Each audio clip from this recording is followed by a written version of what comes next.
Hey everyone, this week is a little bit different of a video. You know, if there's one thing I love, it's a great cup of coffee. So I challenged myself to try 7 different coffee shops in 7 days right here in Chicago. I'm on the hunt for the best drinks and overall vibes. If I'm gonna pay for coffee, it has to be something unique since I can make a good one at home. So let's see if I can find a new favorite place. The week kicked off at Nomad Coffee, a hidden gem tucked behind a boutique that sells everything from home goods to unique trinkets. The cafe itself is in the back, creating a cool mix of shopping and coffee culture, all in one space. For my order, I decided to try one of their seasonal specials, an ube tiramisu latte. It was definitely one of the most expensive lattes I had in the week in Chicago, and let me tell you, it didn't disappoint. The drink was quite unique and sweet, but so the week's off to a great start. Day 2 led me to Drip Coffee Collective, a spot I've been trying to revisit for one specific reason. They came out with a black sesame latte. Every time I've come before, it's been out, but today I got lucky. Walking into Drip, the atmosphere stood out. The space had such a cool and laid-back vibe with interesting decor, and it made for a great spot to hang out with friends or solo. To top it off, there was a DJ in the back, adding extra energy to the space. Now, on to that black sesame latte, a flavor that's surprisingly hard to find, but has always been my favorite one. This one was great. It was creamy and nutty and had a strong black sesame flavor, and it didn't overpower the coffee. It's a seasonal item, so I already know I'm gonna come back for it before it's gone. Day 3 brought me to Standing Passengers. It's a coffee shop that stands out. Not just for its late hours, which I really appreciate, but for also its eclectic and moody vibe. As soon as you walk in, you're greeted with a cool blue hue that gives the entire space a unique feel. It's definitely not a typical coffee shop aesthetic, but that's also why I love it. One thing I noticed right away was their menu was filled with really unique flavors.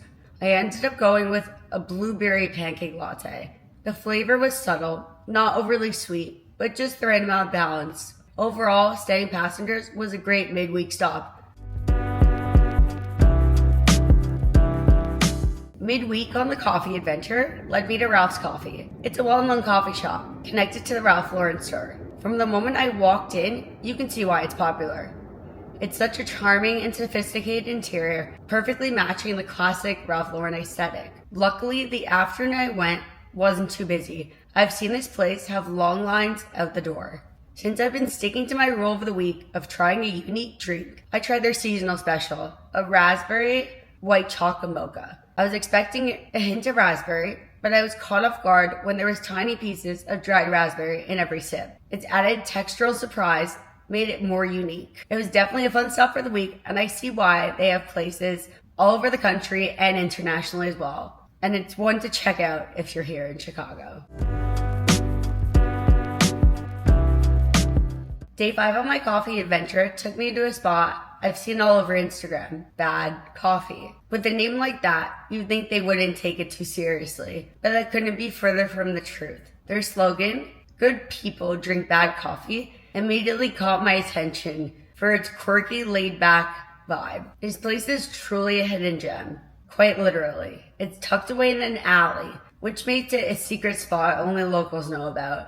It feels like it's equal parts coffee shop, a gallery, and an underground music scene. Of course, I was here for the coffee though, and I went with the chocolate strawberry latte. It was definitely one of the sweeter ones of the week, but the flavor is well balanced, and there was a hint of strawberry at the end. Definitely a unique one. Bad Coffee is one of those spots that's cool without trying too hard. And if you're looking for a place with a bit of edge and personality, I would definitely visit there. Day 6 took me to one of the most well-known coffee shops in Chicago, Swada. This place has built a serious reputation. Today, I made it inside without a wait. Probably because it's really cold out. Swada has a small but mighty presence. The shop itself isn't huge, but what it lacks in space, it more makes up for in vibe and quality. It's got that kind of effortlessly cool feel. I have been to this one quite a few times before, Their latte Tokyo style is the way to go. This drink is made with a brown sugar syrup that's crafted in-house, and it has a rich sweetness that blends perfectly with the espresso. In my opinion, this is one of the best coffee shops in the city. Swat is a place that never disappoints, and if you're a coffee lover and you're visiting Chicago, this spot has to be on your list. And for the final stop on the 7-day coffee tour, I ended up at Star Lounge Coffee. This place is such an eclectic and artsy vibe, with unique decor and a laid-back atmosphere that makes you want to stay and just hang out. I love checking out coffee shops with personality, and Star Lounge definitely has one. This place is filled with creative energy that makes it stand out compared to modern cafes. For my final coffee of the week, I went with a classic mocha. But it wasn't just any mocha.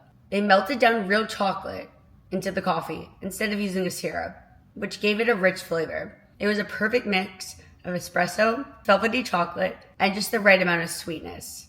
Honestly, this was the perfect way to end off the week.